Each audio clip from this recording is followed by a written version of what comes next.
जय हिंद दोस्तों। आज हम लोग पॉलिटिकल साइंस में 9वां क्लास देखेंगे। ठीक है, पिछले क्लास में हम लोग मौलिक अधिकार का फर्स्ट पार्ट देखे थे। आज मौलिक अधिकार का सेकंड पार्ट देखेंगे। ठीक है, मूल संविधान में मौलिक अधिकारों की संख्या 7 है। ठीक है, वर्तमान में मौलिक अधिकारों की संख्या 6 है, जिसका हम लोग पिछले क्लास में 4 का वर्णन देख लिए थे। ठीक है, यह मौलिक अधिकार अनुच्छेद 12 से 35 तक वर्णित है। ठीक है, पहला है समता का अधिकार, दूसरा है स्वतंत्रता का अधिकार, तीसरा है शोषण के विरुद्ध अधिकार, चौथा है धार्मिक स्वतंत्रता का अधिकार। अब पांचवा, 4 हम लोग पिछले क्लास में पढ़ लिए थे। पांचवा है संस्कृति और शिक्षा संबंधित अधिकार। ठीक है, यह अनुच्छेद 29 और 30 में है वर्णित है। अनुच्छेद 29 और 30 में वर्णित है। पहला है अनुच्छेद 29। ठीक है, इसमें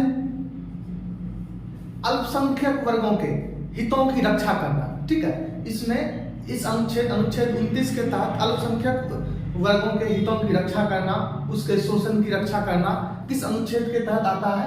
अनुच्छेद 29 के तहत अल्पसंख्यक वर्गों के हितों की रक्षा करना। ठीक है, अगला है अनुच्छेद 30। अनुच्छेद 30, ठीक है, इसमें है धर्म और भाषा पर आधारित सभी अल्पसंख्यकों को शिक्षण संस्थान खोलने की आजादी। ठीक है, क्या? धर्म और भाषा पर आधारित जो अल्पसंख्यक है, जैसे धर्म पे हम लोग कह सकते हैं मुस्लिम, सिख, ईसाई वगैरह वगैरह। ठीक है, तो ये क्या है? धार्मिक और भाषाई आधार पे अल्पसंख्यक, इन्हें शिक्षण संस्थान खोलने की आजादी। ठीक है, तो ये 3 प्रकार से शिक्षण संस्थान खोल सकते हैं। पहला है कि राज्य सरकार से वित्तीय सहायता ले, और राज्य सरकार से वित्तीय सहायता ले या आर्थिक सहायता ले और मान्यता भी ले। पहला, राज्य से आर्थिक सहायता और वहां से मान्यता भी ले। दूसरा है राज्य से मान्यता ले, कोई भी राज्य सरकार से मान्यता ले, लेकिन आर्थिक सहायता ना ले। आर्थिक सहायता ना ले मतलब कोई एनजीओ के माध्यम से वो अपनी आर्थिक का पूरा करे। ठीक है, तीसरा है ना ही राज्य से मान्यता ले। ठीक है, ना ही राज्य से मान्यता ले, ना ही राज्य से आर्थिक सहायता ले। ठीक है, ये अनुच्छेद 30 के अंतर्गत ये 3 प्रकार से खोले जा सकते हैं शिक्षण संस्थान।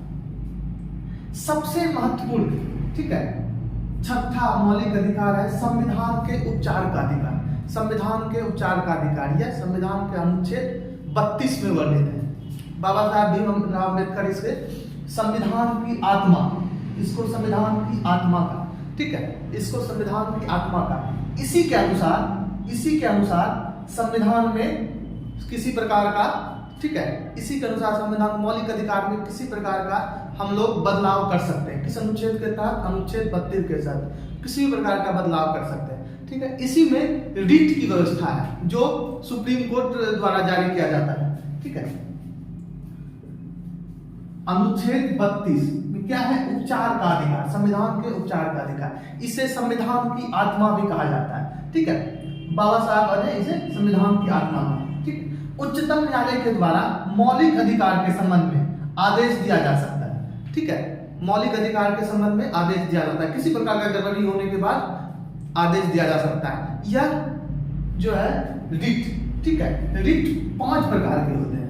रिट कितना प्रकार के होते हैं? 5 प्रकार का। रिट कौन जारी कर सकता है? रिट उच्चतम न्यायालय जारी कर सकता है।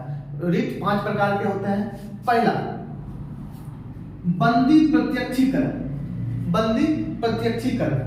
इसके द्वारा कोई भी न्यायालय गिरफ्तार व्यक्ति को, ठीक है, कोई भी न्यायालय गिरफ्तार व्यक्ति को अपने समक्ष उपस्थित होने का आदेश दे सकता है।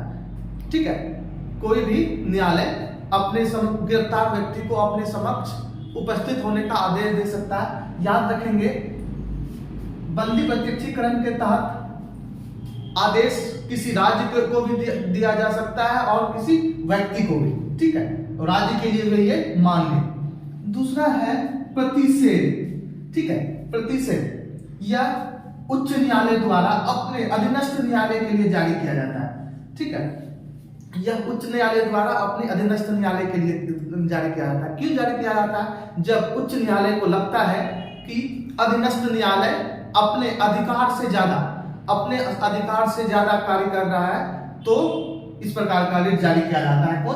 प्रतिषेध, कि अपने अधिकार से ज्यादा कार्य नहीं करे। जैसे जैसे मान लेते हैं कोई 302 का केस है, ठीक है, मर्डर केस इत्यादि है, इसमें अपने अधिकार से ज्यादा कार्य करेगा तो ये क्या जारी कर सकता है? प्रतिषेध। कौन? हाई कोर्ट, उच्च न्यायालय, ठीक है। उच्च न्यायालय याद रखेंगे, उच्च न्यायालय संविधान के अनुच्छेद 214 में वर्णित है, और उच्चतम न्यायालय संविधान के अनुच्छेद 124 में अनुच्छेद वर्णित है। याद रखेंगे कि अनुच्छेद 143 के तहत, अनुच्छेद 143 के तहत राष्ट्रपति उच्चतम न्यायालय के न्यायाधीश से सलाह ले सकता है, ठीक है। अब अगला है परमादेश, ठीक है।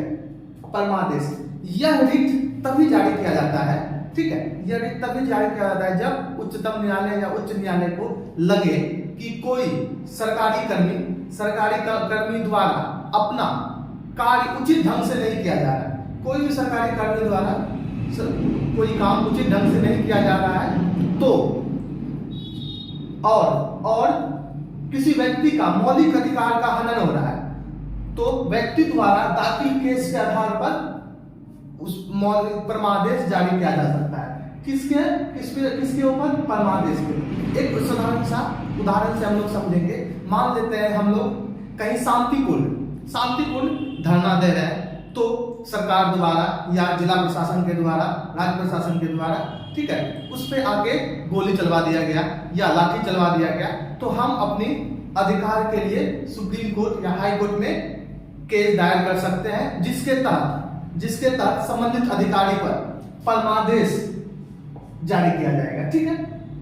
परमादेश किसी सरकारी कर्मी वगैरह पे जारी किया जाता है, ठीक है। कब? जब मौलिक अधिकार का हनन हो जाए, ठीक है। अगला है उत्प्रेषण,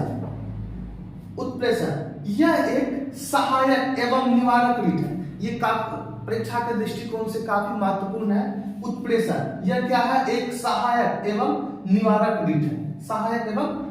रिट है, ठीक है। इसमें क्षेत्राधिकार उल्लंघन होने पर यह जारी किया जाता है। कब? उत्प्रेषण, ठीक है। जब कोई न्यायालय अपने से अधिक, अपने क्षेत्राधिकार से अधिक कार्य करने लगे, तब उत्प्रेषण जारी किया जाता है, ठीक है। याद रखेंगे सबसे अंतिम है और महत्वपूर्ण है अधिकार परीक्षा। जब किसी व्यक्ति द्वारा सरकारी कार्यालय, सरकारी जमीन इत्यादि पर अवैध कब्जा कर लिया जाता है, ठीक है, अवैध कब्जा कर लिया जाता है, तब न्यायालय द्वारा अधिकार परीक्षा जारी किया जाता है, ठीक है। तो ये थे मौलिक अधिकार। अब है अनुच्छेद, ये 32 तक है, फिर 32 से आगे 35 तक अर्धसैनिक के बारे में वर्णित है, ठीक है। अगले क्लास में हम लोग नीति निर्देशक तत्व के बारे में देखेंगे, ठीक है। आज आप लोग स्क्रीनशॉट ले लेंगे।